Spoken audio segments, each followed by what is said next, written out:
We get into principle number 3, which is to test the idol. So we looked at identifying the idol. We looked at the second one of how the idol reduces humanity in some fashion. Mm-hmm. And so now we do what does the idols, what does belief in the idol contradict what we know about the world? So we can kind of look at this as an external critique. What is it that the worldview is saying that goes against what even itself or what we tend to know about the world that it isn't explaining or explains incorrectly? Right. So we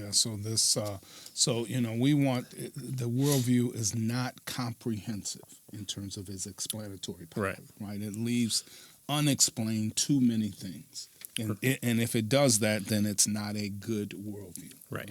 Does it fit the real world as we see it?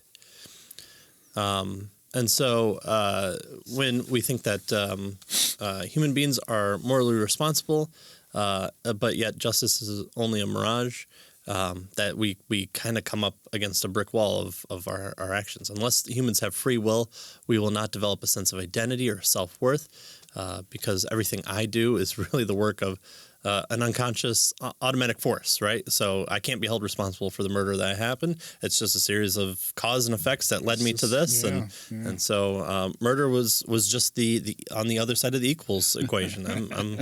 I'm sorry. That's how the universe is. What is at stake is nothing less than the respect for persons. We are either free agents in certain capacities, or we're merely playthings of fortune.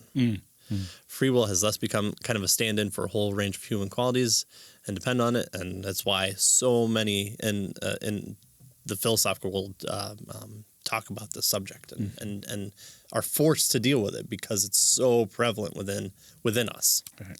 Most of the introductory philosophy textbooks she mentions have a section on free will, and yes, they do. Oh yeah, right? Absolutely. This is one of the issues in the section on metaphysics, by the way. Yeah, that's a 301 class too.